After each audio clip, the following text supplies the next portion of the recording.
Hello, my name is Mark Pachabowski. I work with Rand and Ascent. Um, Today we're going to take a look at how the 3D experience works with changing the colors of parts and specific features. Sometimes this can get confusing for especially new users, but even those that have some experience and we're working on somebody else's model and we see that a color's been changed, we don't exactly know the best way to be able to change it back. We go to change something and all of a sudden other things are affected and other things are showing up as different colors. So just kind of going to go through some of the scenarios you might find yourself in when dealing with colors on specific parts or in assemblies within the 3D experience. So first, I'll start off by saying the more specific you are by changing the color of a feature or an object, the more that color will override the generic colors that are in the model. Now, what do I mean by that? Well, generic color would be very high level, meaning if I went here to this 3D shape and I right click on it and go to properties, there's a tab here called colors where you can change the default graphic properties, which this is how the overall kind of model looks. You can have it be this white color, which is what it was set to. We can have it set to a black color and look and see what that changes it to. There's no whole lot of difference there that I'm noticing. But if we went to the V5 colors, it'll look like it's more of a V5 part, and the gray shading changes to be the V5 gray shading. And there's some custom settings there as well. Well, if I work with the default white that's here, that means that the general color of anything you build will be this gray color that we're seeing here. If I was to change that to a different color, let's say light blue, all of the objects within that body immediately come in as that blue color. If I built something new, it would also be that color. Now, if I went down to some specific object, let's say I went to this pad 2, which happens to be this front cylinder area here, and I right click on it and go to properties, go to graphic, that blue color shows up as the default, but I'm going to come in here and I'm going to change that to a dark green.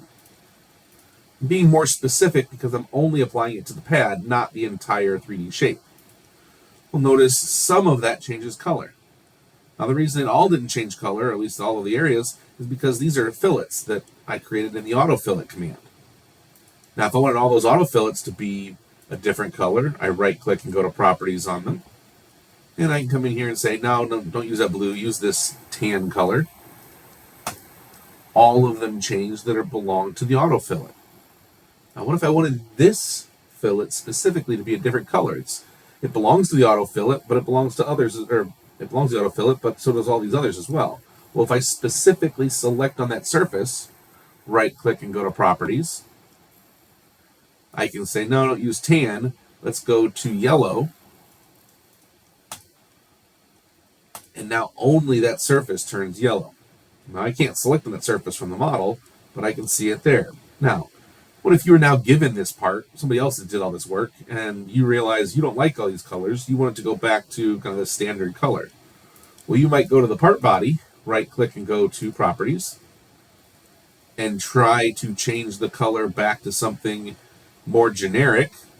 Now, you might try to find the original gray, which you're going to have a hard time finding because they don't have that as a default color.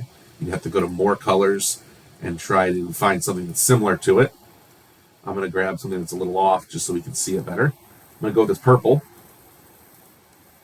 Hit OK. Now, a whole lot of things changed purple, but not everything. That's because these were more specific objects that were declared than just the part body.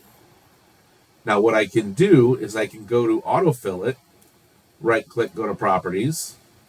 We can see the colors that are there. Again, trying to find the original purple or the original gray is not going to be easy to find there. So I'm going to do is hit cancel. And another option is to right click on that feature, go to whatever the name of it is object, and say reset properties. Now it asks us if we want to reset the graphic properties of the auto fillet, apply to its children, yes. Now that just reset it for that fillet.